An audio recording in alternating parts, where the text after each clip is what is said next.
Welcome back to another live. It's a little bit grey actually here. Feel like I'm lacking in light due to this slightly dreary weather today, but definitely not going to be lacking in light for too long because we have a fantastic guest joining us, the wonderful Ali, who I'm so excited to have a good natter with, if nothing else, and also give you guys a good insight into what it takes to run your first ultramarathon. She's on already. I'm a little bit late. My Instagram was not playing ball. I seem to be really struggling with technology at the moment. But we're live now and it is connecting, which is good. Yay! Hi! I feel like I've got really glowy light and I'm not sure how. It's Not good. sure how I've managed that. I'm really great.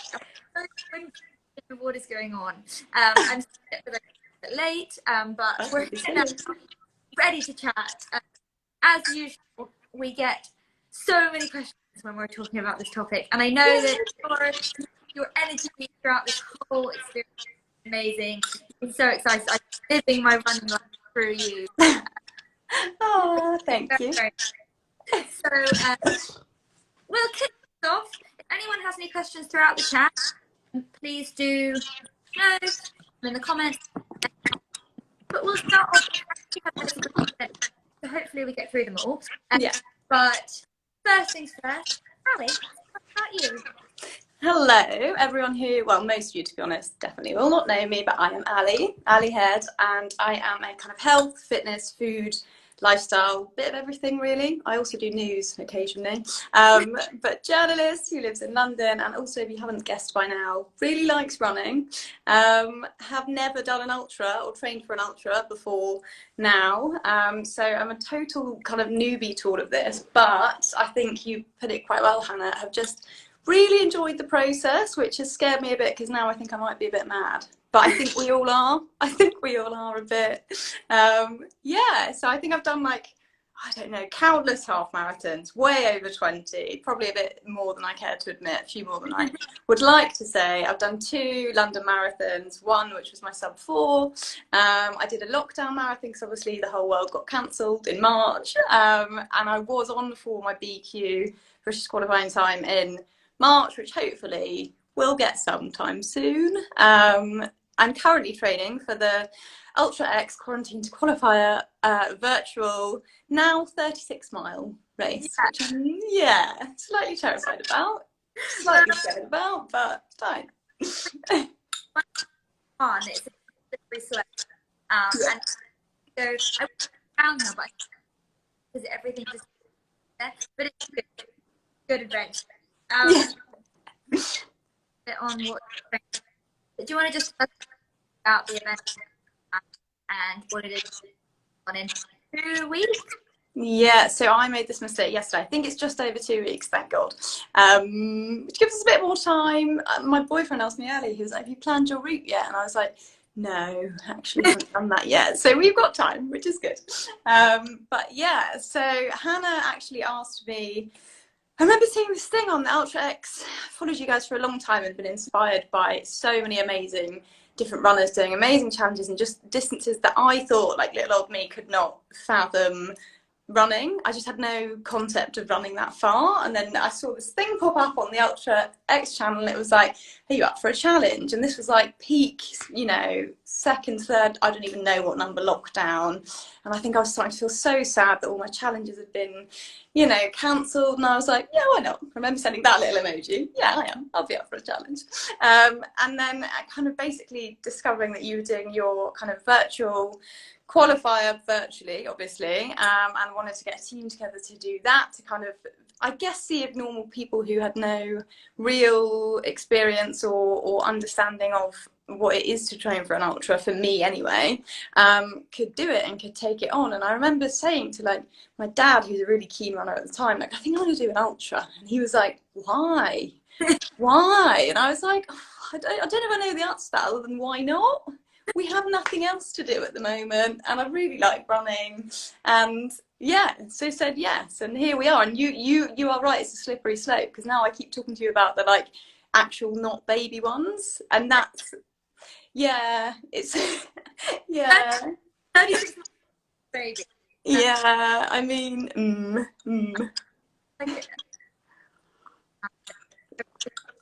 first the room, and I fully went like, I'm never doing that again. And here we are, however many months down, and I now work for the run. So that's what I need. But I Ali list of stuff that we've had. I'm gonna shuffle. I'm really keen to talk about the and precautions, but we've got two incredible coaches. Series kind of like chats with various experts. No small thing. This is a massive on. So, what's the kind of like the incredible coaches you've got on? What you've kind of doing to, so that you which we know you will. Yeah, this could just be my internet, but I don't think it is because my sister has also just messaged me. But I think something is slightly, basically I'm getting every other one of your words. So I think you want me to talk about my coaches, which I'm more than happy to talk about. I can talk about. But we very, very, very generously have kind of been provided coaching by the Ultra X team, and we've got the amazing Carla Molinaro, who holds the world record. I think the first thing I said to her when we had our coaching call was just, I feel really overwhelmed to be on the phone to you. And she was like, why? I was like, because you're really cool and what you've done is so cool. But for anyone who doesn't know, she holds the world record basically from running to the top of the UK to the bottom. I'm not sure which way she did it. I think she did it that way because I remember her saying the Highlands were awful. And 12 days, that's just mad. You can't even, again, I moan about my 36 miles, but you can't even fathom running that far. But Carla's been in charge of kind of all things running, a little bit of the nutrition, but we've also had help from Rennie McGregor, who's just, I'm a bit obsessed with her. I think she's amazing. But ultra, like, god of all things nutrition and kind of sports nutrition too, who we had a really great kind of seminar with a few weeks ago. And then we've also had Harvey Lawson, who's been doing all our strength training, which actually has been a blessing in disguise because I strength train a lot as is just because I love it and you kind of always have done, but it really reinforces how important it is to build that strength base if you want to build your mileage up. And I think, yeah, he's just been invaluable because also really ties it in with if you're running higher mileage, make sure you're not doing too much, and it's all quite specific. I know I've always strength trained, but I don't think it's been quite as, I'm not a personal trainer, let's put it that way.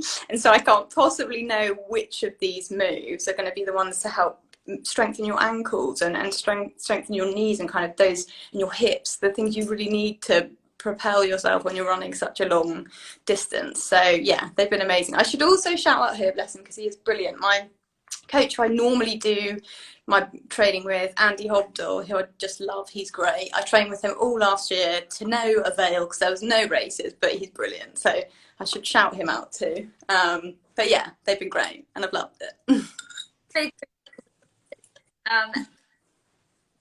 Better now, is that any? A little bit. I think we can get bits. So weird. I know, I don't know why it's doing it. I've never seen it do this before. Better? Oh, I think so. is that better?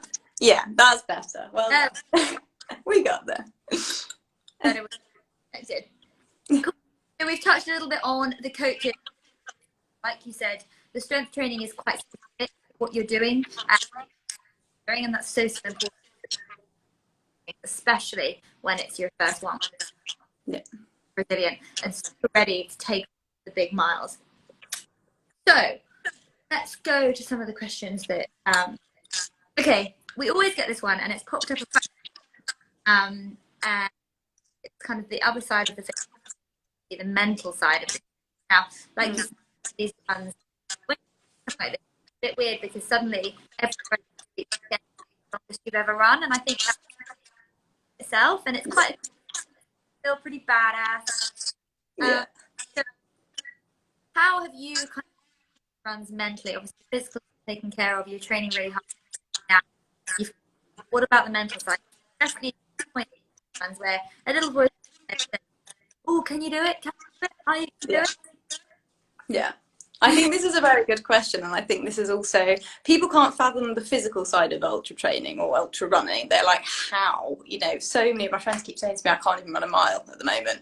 Why? Like, how? But it is also that, I think, once you enter this kind of ultra world and this ultra community, you realize quite a few things. I think number one, the ultra running is so different to just standard road running.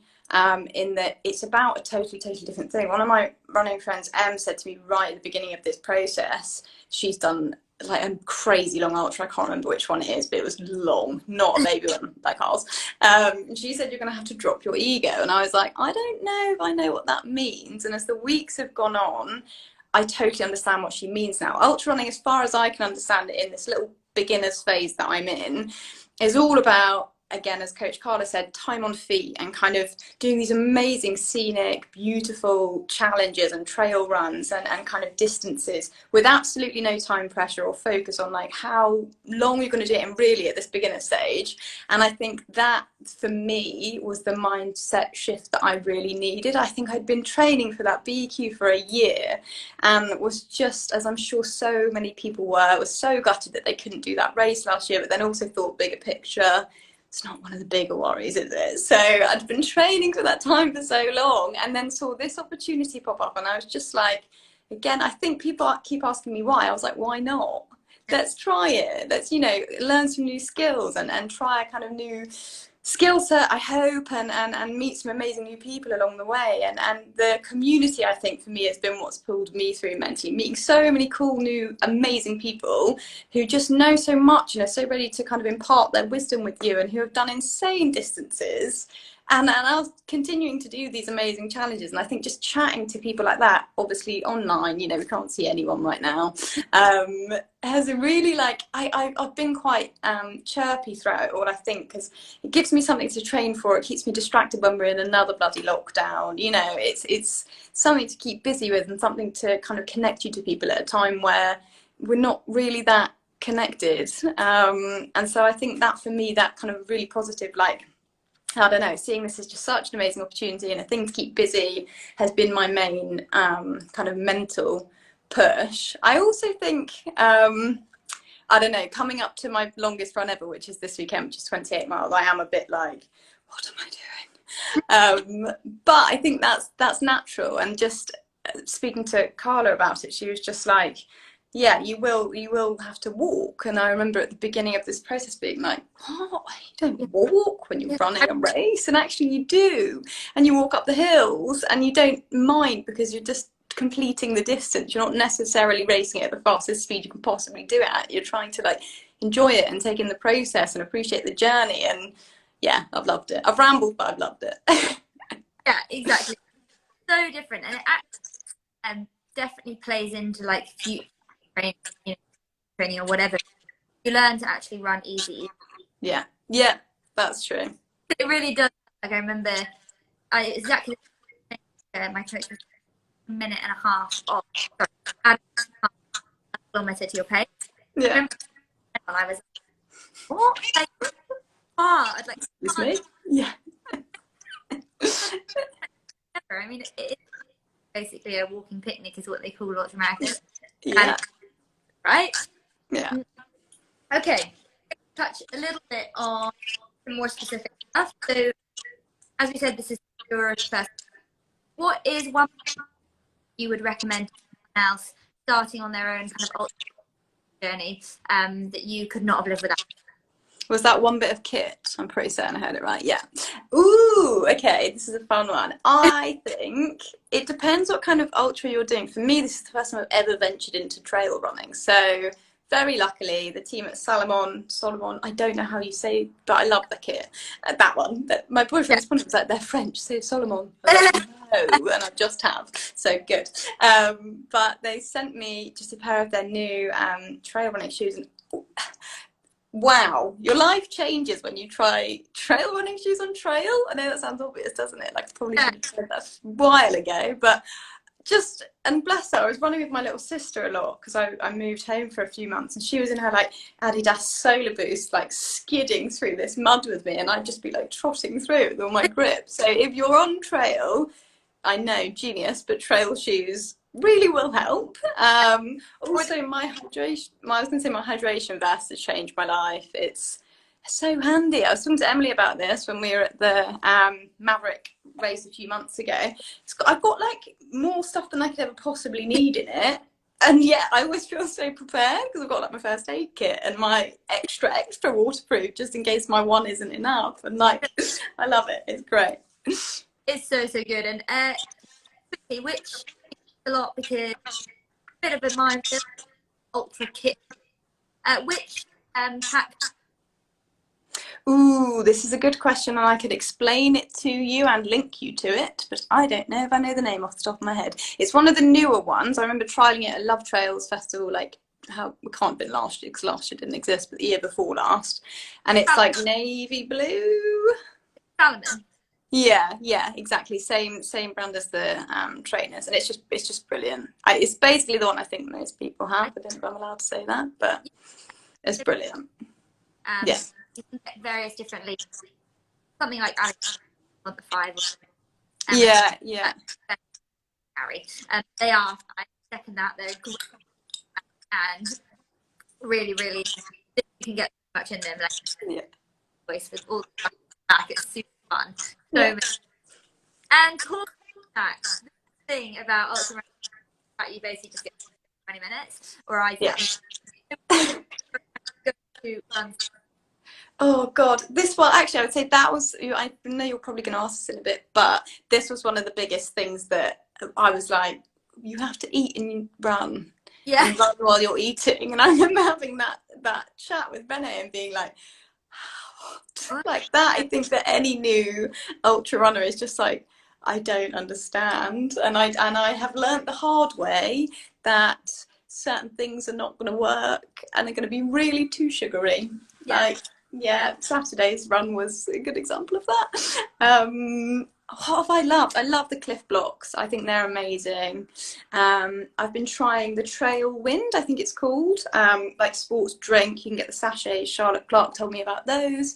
And they're really great because if you are kind of building up to eating stuff, it's like you're obviously not eating, you're just drinking the carbs that you need, which is really great. And also, I found my problem was I was kind of running, stopping, eating a big carby snack and then carrying on running, and my stomach was like, it wasn't gradual enough. I think I needed to be like, sipping on a little, having bits of. So yeah, I would say my go-tos are the Cliff Blocks, and they're kind of like more liquidy stuff. Do love a hula hoop though. I took your advice on the bagel. Do love a bagel. I've had a bagel. I've also been on a really cool little website called Energy Snacks, which I'm slightly obsessed with, which I think is run by a runner, or no, it has to be run by an ultra runner because it's just ultra running snacks. And I got a Stroop waffle from there, and it was like an energy Stroop, and I was just like, my whole life's been made. This is so great. And it was, you could literally feel, I was like so full of energy. I was like, yeah, love it. So I think I'm gonna get those for the day. But yeah, the snack thing is hard because, as you said, I love it because I go out on a lawn and I'm like, yes, I've got a snack break soon, and then you actually stop and eat and your stomach's like, oh, I don't know about that, but we learn. I parlour, and it's now the go-to run snack. It's just a bog standard. They do a really good one apparently. I actually very little, but the first ones I bought were stuck with the waitress. Yeah. Fun. It's like really good source of carbohydrates there. I definitely recommend if you're on the about halfway through run for the win. But also for some reason I keeps going to black, so I was trying to fix it. Keeps dying down, so I lose the question. So I'm ignoring you. I'm just so weird. But okay, what should we go for? Done snacks. Snacks is always the most important question, to be honest. I think for any runner, really, snacks is the most important. Okay, this is a nice question. What's been the big for you? Say that again. Sorry, what's been the biggest? Ooh, okay. Actually, I think that's a really nice question, and I think that is a good one. Hopefully, for anyone listening who a bit like me. I swear to God, if you'd asked me even 3 months ago, would you ever run an ultramarathon? I'd be like, probably not. No. Like, I think because it came from a place of fear that I couldn't. I wasn't a fit enough person. I wasn't a strong enough runner. You know, I wasn't mentally kind of strong enough, I guess, to tackle that distance. And actually, I think the biggest learning curve for me has just been anyone can do it if you stick to your training and you're consistent with, you know, your program. Like, I feel about 1,000,000, and I was following a training plan anyway, with Andy, as I said, but I feel about 1,000,000 times fitter. It's kept me mentally very sane, I think, having like a structure to follow, and just kind of learning that anyone can do it. It seems like such a mad distance and such an intimidating thing, but you learn so much along the way that you kind of get more confident as you go. It's like when you're marathon training or even half marathon training, and you suddenly found that you've built up to like a 20-mile or a 10-mile run for your half marathon, and everyone goes, God, how did you do that? That's so far. And you've gradually eased yourself into that process, and you suddenly go, yeah, actually I can do this. And I think ultra running and training really, as far as I understand it at the moment, isn't any different. Anyone could do it if they set their minds to it. I genuinely believe that. It's just being maybe mad enough to take the challenge in the first place. But that's been my biggest learning curve. Anyone can do it, I think. I believe. Yeah. Or like if you've got, if you really want it, then these are big adventures to be, you know, but if you want it bad, have the right attitude towards it. Like, giving it your all, being really what the coaches are offering. Yeah. It proves to be a positive experience. Yeah. Now it's victory lap, and so out the park. I'm gonna ask what's next, but I'm not going to. I feel like it's the fact they've still got this like. So I'm sure to hear from you and other race. In fact, I'm sure we're gonna have you. Yeah. I mean, yeah. Yeah. So thank you so much for taking the time out of your afternoon. Thank you so much for having me. And obviously, you'll be jump on over to her profile and ask away. Good luck. 2 weeks' time. Thank you so much. I feel like I'll need it, but positive vibes. If we've learned anything, it's just positive vibes will hopefully get you to at least mile 20, and then we'll just panic from there. You'll be absolutely fine. Thank you so much. All right. Bye.